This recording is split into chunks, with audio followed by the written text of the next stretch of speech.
Ya, dari kami dari Asosiasi Hotel Mataram ya, terutama beberapa hotel di Kota Mataram memang betul sudah disurati ya, yaitu surat berupa beberapa tagihan dan bahkan ada teman kami juga yang sudah disomasi malah. Alasannya mungkin tidak mau membayar dan beberapa memang sudah sanggup membayar, makanya itu ada yang diberikan berupa surat tagihan dan memang juga dari hotel-hotel Kota Mataram sudah ada yang membayar memang dari royalti tersebut. Oke. Kalau Madani sendiri bang? Kalau Madani kita sudah diberikan tagihan. Berapa bang?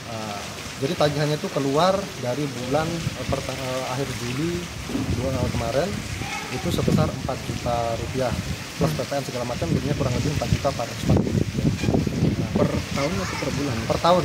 Jadi dia memang kalau khusus untuk hotel LNKN ini ada klasifikasinya. Jadi dari di bawah 50 kamar dia kurang lebih kenanya nanti 2 juta 200 sekian.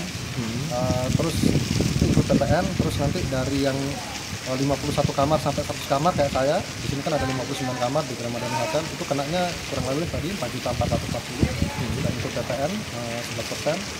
Dan makin tinggi nanti makin ada lagi rate-nya, jadi progresif gitu sesuai dengan jumlah kamar gitu. Jadi dalam surat itu yang dibayar itu apakah lagu di dalam kamar itu atau di kafe atau di mana gitu dalam surat ini? Nah ini yang unik, yang menjadi banyak problematik mungkin. Sebenarnya yang dibayar itu adalah setiap instrumen mungkin ya, atau setiap alat yang bisa mengeluarkan musik di usaha-usaha objek usaha tertentu. Kan sebenarnya di aturannya itu kalau saya baca karaoke, hotel, kafe, restoran, klub atau diskotik, nah itu sebenarnya ada. Khusus untuk hotel itu dia menghitung kamar karena dia menganggap di kamar-kamar hotel itu ada TV-nya. Nah objek TV inilah yang mengeluarkan suara atau musik itulah yang mengandung hak cipta, katanya seperti itu. Nah sehingga itulah yang dihitung gitu. Memang di sini banyak polemik, ada hotel yang tanpa TV. Nah, seperti teman kami itu katanya tidak ada musik, tidak ada suara, tapi dikirimi juga tagihan. Nah, di sini yang masih menjadi banyak perdebatan lah, pertentangan gitu. Ya. Walaupun yang nyetel dari kamu sendiri gitu. Betul. Jadi kalau saya pahami dari tagihan itu, jadi dianggap hotel itulah yang memberikan fasilitas. Walaupun mungkin tamunya pakai nggak pakai gitu, tetap kita Harus bayar. ya harus bayar 1 tahun itu.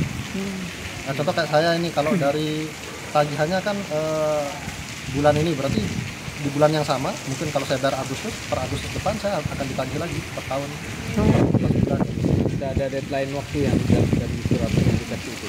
Sejauh ini sih tidak ada, ya, hanya berupa tagihan saja dengan nominal itu aja sih, sama rekening ya. Itu aja. Ada dampak nggak bang?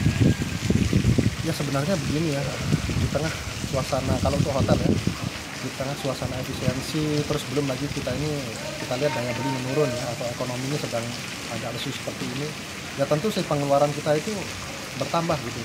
Nah terlebih lagi kalau kita ditambah dengan royalti seperti ini, biaya-biaya yang tidak terduga. Ini kan sebenarnya aturannya ini kalau saya baca dari perundang-undangannya dari 2021 itu katanya sudah disosialisasikan, katanya sudah ada gitu. Nah tapi kenapa baru tahun inilah 2025 Agustus ini yang gencar-gencarnya gitu, mulai bulan kemarin itu sudah mulai gencar-gencar disosialisasikan. Jadi kebanyakan tiba-tiba keluar surat tagihan, tiba-tiba harus ada pengakuan royalti sebagai itu. Nah itu tentu saja mungkin bagi sebagian industri hotel tidak siap, terutama hotel-hotel yang kecil-kecil lah ya, kan nominalnya lumayan gitu. Dan anehnya juga tidak dihitung berdasarkan grade, dihitungnya itu berdasarkan kamar gitu. Nah, belum tentu hotel bintang bawah-bawah itu kamarnya di bawah 50 kamar, mungkin bisa 60 kamar, mungkin bisa lebih gitu ya. Nah, tapi mereka disuruh membayar sama dengan yang grade-nya lebih besar gitu, yang bintang 3, bintang 4 yang mungkin mendekati 100 kamar. Nah itu hal teknis itulah yang banyak menjadi perbincangan dan kami rasa aturan ini kurang dikaji secara teknis gitu, apalagi terhadap pelaku-pelaku usaha hotel seperti kami gitu. Sejauh ini ada penggunaan musik lagi bang atau di stop dulu bang? Kalau karena aturan itu saya stop dulu, karena kan sudah kita tanyakan juga gimana misalnya kayak di hotel kami kan memakai tema syariah, bagaimana kalau ada murotal gitu, atau musik-musik religi gitu, tetap saja kena gitu ya. Nah, mungkin ada di media sosial kemarin suara burung yang digital gitu atau yang dari YouTube gitu, tetap juga kena. Jadi dia berdasarkan objek suaranya itu mungkin ya. Tidak peduli dia apakah penyanyi musisi siapa gitu. Nah ternyata bukan seperti itu. Jadi setiap alat yang mengeluarkan suara atau instrumen seperti itu kena gitu. Berarti suara kolam ini bisa kena, Bang. Ya mungkin saja, karena kan kemarin ada itu yang kasus burung pakai burung asli aja kok ada tagihan bahasanya gitu ya. Saya kurang paham juga sih ya, tapi sekilas saya baca beritanya tadi pagi ya seperti itu gitu loh. Apa mungkin kurang kajian, kurang ditelaah usaha ini bener enggak pakai musik atau bagaimana gitu ya. Sehingga tiba-tiba langsung kirim surat kajian, itu kan itu di luar daerah ya, bukan di sini ya. Iya. Tapi sefrontal itulah maksudnya. Ya kami juga sebagai pengusaha kan, jika itu memang menjadi aturan, ya mohon kita diikutsertakan dalam pembentukan aturan gitu.